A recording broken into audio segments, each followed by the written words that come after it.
Hi there, this is Amy Vassar, and I've noticed that there's a few questions that I've received about the composition and just that it doesn't seem very clear, so I'm wanting to clear that up for everybody. And I'm just going to walk you through what I would do if I were approaching this task. So first of all, just to look at the general format of the task, I'm looking right here at my textbook on page 110, the taller section. And the format of this is going to be an email to a friend, and it doesn't need to be an actual person. You don't need to decide who you're sending it to.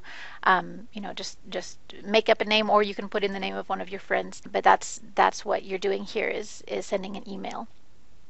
So the antes de escribir, those pre-writing questions, are kind of a way to brainstorm and get some ideas down on paper that you might be able to incorporate into your email. So I would look at those and brainstorm my responses to those. So the first question, ¿Cuál es la fecha de hoy? And I'm going to go ahead and just write it as a sentence because that way I already have that done. And I'm going to say, Hoy es el, look at my phone to see what the date is.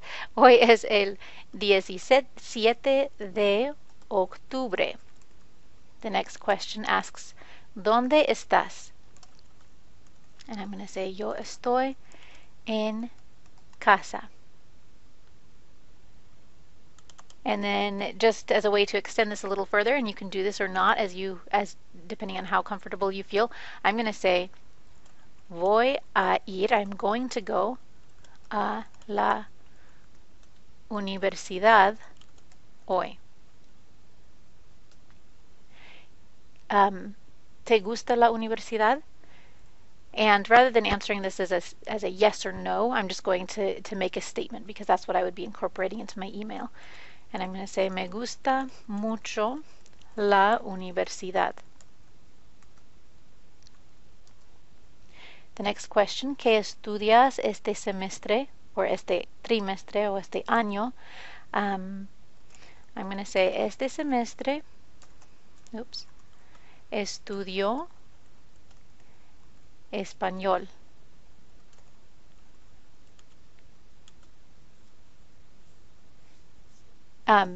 And you could add other things. Here is one point here is to avoid the temptation to make this a I am studying, the present progressive. In Spanish, that wouldn't be a correct use of the present progressive, and it's more correct and a lot simpler just to say estudio, I study. And it doesn't sound childish at all, so leave it as just estudio. And I'm going to stop there. You would continue on with your brainstorming about what time your classes are, if you get good grades, how your professors are, where you do your homework, where you eat, where do you go in the evenings, what are you going to do tomorrow. So just as much as possible using those structures that we've been learning, telling time, talking about your classes, talking about the university or the college, and incorporate as much of that as possible into this email. So even though this isn't as structured as the first composition we did, you'll still want to stick within those confines of what we've already learned, because that simplifies it for you and keeps it from being so overwhelming, and it also gives you additional practice with the concepts and the vocabulary that we've been learning, which is the goal of this assignment, is to practice and apply the things that we've been learning. So don't get hung up on things that you don't know how to say yet. Just stick with what you do know how to say and communicate simply about those things. If you find yourself using a dictionary for a lot of words, then you probably need to pull back and rethink the approach that you're taking. I would say you shouldn't be using a dictionary for more than, maybe at the most 10 or 12 words in this composition. The rest of it should be things that you already know. So there would be my brainstorming. Of course, it'd be more there, but then I'll start with my email, and asks you to put it in this format of an email. So I'm going to say and I'm just making up an email address, Maria Teresa at gmail.com. And this will be my email, and asunto, and this can just be like it has there in the example, mi universidad.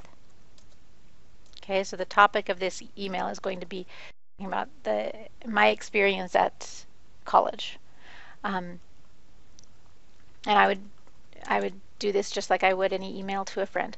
Hola, María Teresa.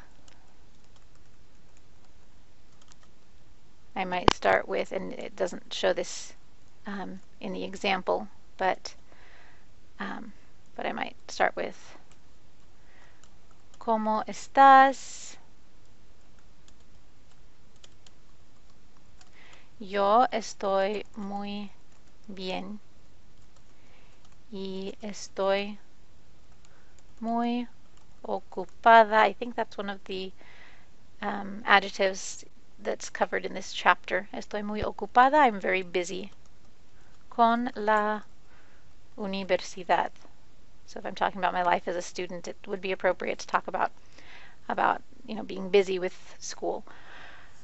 And then I would continue with answering or using the answers to those questions to continue on with my composition. So I can actually repeat what I said here about the date and where I am. So a lot of these I can actually just take and put right into here. I'm going to delete my returns so that I have so that it's in paragraph form.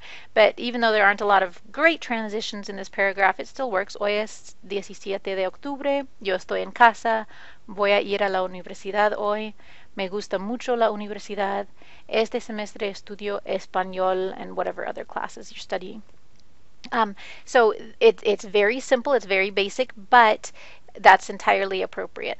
And this gives me already, if I look down here at my word count, this already gives me 41 words, so I'm almost a third of the way there. So use that format, the questions that they've given you, and keep it really simple. Another thing I want to show you real quick, let me see if I can expand my recording screen, because I've noticed a few people have been having trouble with the formatting. So I just want to show you quickly, if you either before you start typing or after you're done, you can change this to double spacing. So if you're using Word, it'll look, depending on the version that you have, it'll look similar to this. You'll find a place where it talks about paragraph spacing, and change that to double spacing, because that's usually the way most assignments are required to be submitted. So that's an easy way, rather than hitting enter between each line. So I've noticed that being a problem for a few people. So that's how you would change it to double spacing. I hope this has cleared it up. Use the antes de escribir as a way to formulate the main content of your composition, and then put it together. You might need to add some transitions, like it says there in the a escribir, with words like y, pero, por qué, también, those kinds of things that can be used for transitions to help polish your writing a little bit. But again, keep it very simple. Don't worry if your sentences feel like they're real simple, real basic, and the first few are going to look fairly similar to mine, and that's perfectly fine. I'm not looking for a lot of variety, just I'm looking for you to apply what you've been learning and pull it all together in this composition. So if you have any other questions about it, let me know. I hope this has helped clear up some of the confusion.